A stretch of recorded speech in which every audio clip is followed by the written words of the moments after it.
नमस्कार साथियों, स्वागत है आपका हमारे YouTube चैनल में। आप झारखंड के किस जगह से समाचार सुन रही हैं, कृपया कमेंट बॉक्स में लिखकर हमें जरूर बताएं। तो आइए जानते हैं झारखंड से जुड़े तमाम मुख्य बड़ी खबरों को। इससे पहले यदि आप वीडियो को लाइक नहीं किए हैं तो लाइक कर दीजिए और चैनल में नए हैं तो चैनल को सब्सक्राइब कर लीजिए। झारखंड में सबसे ज्यादा जमशेदपुर में मतदान, 3 FIR दर्ज, चुनाव आयोग में लगे कर्मचारी की मौत। जी हां, आपको बता दें कि झारखंड में 4 सीटों के लिए लोकसभा चुनाव शनिवार को शांतिपूर्ण तरीके से संपन्न हो गया। हालांकि इस दौरान चुनाव आचार संहिता के उल्लंघन के 3 मामले दर्ज किए गए। चुनाव अधिकारी के अनुसार झारखंड की 4 लोकसभा सीटों पर कुल 62.74% मतदान हुआ। इन 4 सीटों में जमशेदपुर, गिरिडीह, रांची और धनबाद शामिल था। चुनाव अधिकारी ने बताया कि राज्य में मतदान शांतिपूर्ण रहा। इस दौरान चुनाव आचार संहिता के उल्लंघन के 3 मामले दर्ज किए गए। उन्होंने बताया कि चुनाव के दौरान एक अप्रिय घटना भी घटी। जमशेदपुर में एक पोलिंग स्टाफ की मौत हो गई। उसकी पहचान जान माझी के रूप में हुई है। वह जमशेदपुर के घोड़ा बांधा में चुनाव कार्य में लगा था। ड्यूटी के दौरान वह बेचैनी महसूस करने लगा। उसे तुरंत टाटा हॉस्पिटल ले जाया गया, जहाँ इलाज के दौरान उसकी मौत हो गई। झारखंड में 61.41% हुई वोटिंग। गिरिडीह में सबसे ज्यादा 64.75 तो सबसे कम रांची में 58.73% हुई वोटिंग। जी हां, आपको बता दें कि शनिवार को झारखंड की 4 लोकसभा सीट गिरिडीह, धनबाद, रांची और जमशेदपुर पर वोटिंग हुई। झारखंड में कुल 61.41% वोटिंग हुई है। सबसे अधिक वोटिंग गिरिडीह में 64.75 तो रांची में सबसे कम 58.73 वोटिंग हुई। इसके अलावा धनबाद में 58.90 और जमशेदपुर में 64.40 वोटिंग हुई।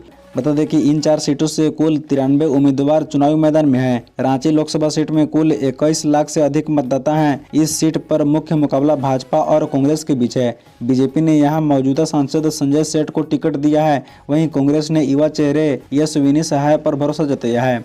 बता दें कि रांची लोकसभा सीट पर पिछले 2 बार से भाजपा का कब्जा रहा है। कांग्रेस के सुबोध कांत सहाय वर्ष 2009 में जीते थे, लेकिन अब उनकी बेटी चुनावी मैदान में है। साथ ही आपको बता दें कि भारतीय क्रिकेट टीम के पूर्व कप्तान महेंद्र सिंह धोनी ने रांची में मतदान किया। राज्य के राज्यपाल CP राधाकृष्णन और राज्यसभा के उप सभापति हरिवंश, पूर्व मुख्यमंत्री हेमंत सोरेन की पत्नी कल्पना सोरेन और अपर मुख्य निर्वाचन पदाधिकारी डॉक्टर नेहा अरोड़ा ने रांची में मतदान किया। वहीं जमशेदपुर में बूथ संख्या 288 पर EVM खराब होने से लोगों को काफी परेशानी हुई।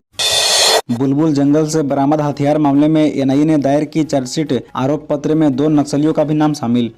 राष्ट्रीय जांच एजेंसी ने लोहरदगा लातेहार सीमा पर स्थित बुलबुल जंगल से बरामद 28 हथियार मामले में 2 और लोगों के विरुद्ध आरोप पत्र दाखिल कर दिया है। NIA ने जिन पर आरोप पत्र दाखिल किया है उनमें अग्नू गंजू उर्फ अग्नू गंजू व खुद्दी मुंडा शामिल है। NIA ने दोनों को भारतीय दंड विधि शस्त्र अधिनियम, विस्फोटक पदार्थ अधिनियम व गैर कानूनी गतिविधियां अधिनियम की विभिन्न धाराओं के तहत दायर आरोप पत्र में नामित किया है। बता दें कि NIA के रांची स्थित विशेष अदालत में दाखिल आरोप पत्र में जांच एजेंसी ने बताया कि शीर्ष नक्सली 1 करोड़ के इनामी पोलित ब्यूरो सदस्य प्रशांत बोस उर्फ बूढ़ा की गिरफ्तारी का बदला लेने के लिए ही नक्सली बुलबुल जंगल में जुटे थे, ताकि वे सुरक्षा बलों पर हमला कर सके। इसके लिए माओवादियों के 15 लाख के इनामी रीजनल कमांडर रविंद्र गंजू के नेतृत्व में नक्सलियों ने हथियार व गोला बारूद जुटाया था। हालांकि उनका मंसूबा सफल नहीं हो पाया। बता दें कि इस मामले में आरोप पत्र के व्यक्तियों की कुल संख्या 31 हो गई है।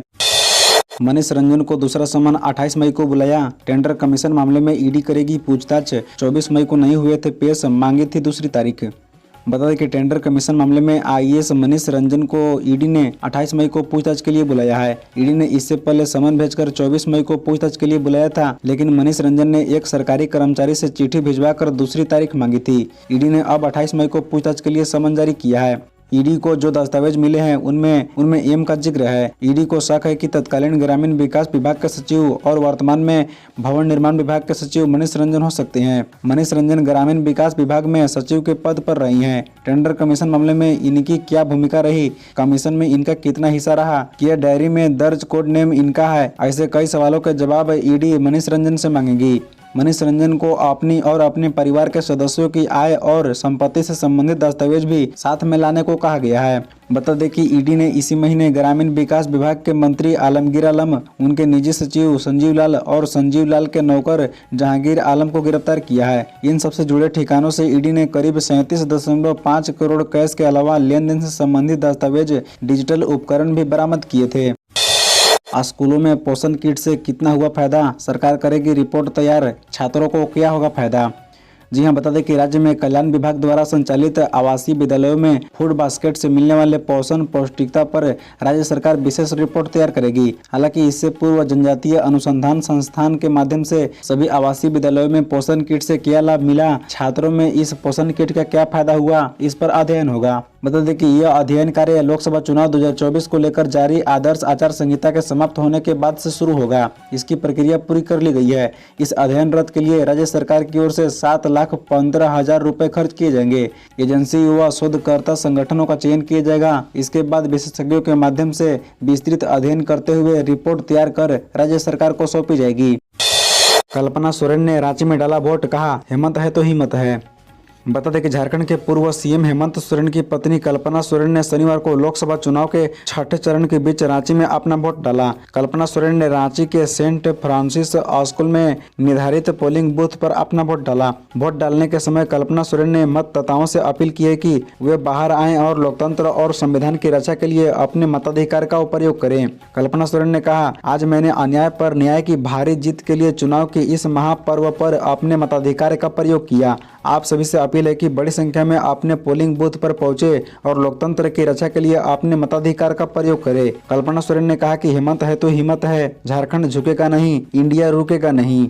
बता दें कि कल्पना सोरेन ने आगे कहा कि देश में बदलाव की जो हवा चल रही है वह किसी नेता या राजनीतिक दल की मेहनत से नहीं बल्कि जनता की वजह से आई है। अन्याय, झूठ, शोषण और अत्याचार से त्रस्त जनता अपने समावेशी विकास और उज्जवल और सुरक्षित भविष्य के लिए दे रही है। झारखंड प्रारंभिक विद्यालय प्रशिक्षित सहायक आचार्य भर्ती को लेकर अहम नोटिस जारी। जी हां, आपको बता दें कि झारखंड कर्मचारी चयन आयोग ने प्रारंभिक विद्यालय प्रशिक्षित सहायक आचार्य संयुक्त प्रतियोगिता परीक्षा 2023 को लेकर शुक्रवार को लेटेस्ट नोटिस जारी किया है।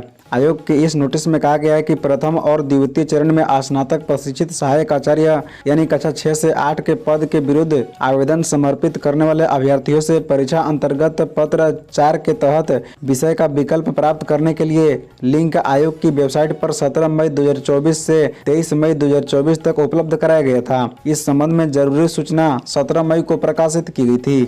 आयोग ने कहा है कि इस संबंध में अभ्यर्थियों से प्राप्त आवेदनों पर समान रूप से विचार करने के बाद द्वितीय चरण में स्नातक प्रशिक्षित सहायक आचार्य के पद के विरुद्ध आवेदन समर्पित करने वाले अभ्यर्थियों को पद एवं विषय के विकल्प में संशोधन के लिए अंतिम अवसर दिया जा रहा है। JPST AACI 2023 के अभ्यर्थियों को विषय विकल्प में संशोधन का लिंक आयोग की वेबसाइट jssc.nic.in पर उपलब्ध है। बंगाल में तबाही मचाने को चक्रवात रेमल तैयार, 135 की स्पीड से चलेगी हवाएं। जी बता दें कि मौसम विभाग ने कहा कि बंगाल की खाड़ी के ऊपर बना गहरा दबाव आज यानी रविवार शाम तक चक्रवाती तूफान में बदल सकता है और 26 मई की रात को पश्चिम बंगाल और बांग्लादेश के समुद्र तटों पर दस्तक दे सकता है। बंगाल की खाड़ी में बन रहा चक्रवाती तूफान 110 से 120 किलोमीटर प्रति घंटे की रफ्तार से दस्तक दे सकता है। यह 135 किलोमीटर प्रति घंटे तक की रफ्तार पकड़ सकता है। मौसम विभाग ने 26 और 27 मई को पश्चिम बंगाल और उत्तरी ओडिशा के तटीय जिलों में अत्यधिक भारी बारिश की चेतावनी जारी की है। पूर्वोत्तर भारत के कुछ हिस्सों में 27-28 मई को अत्यधिक भारी वर्षा हो सकती है।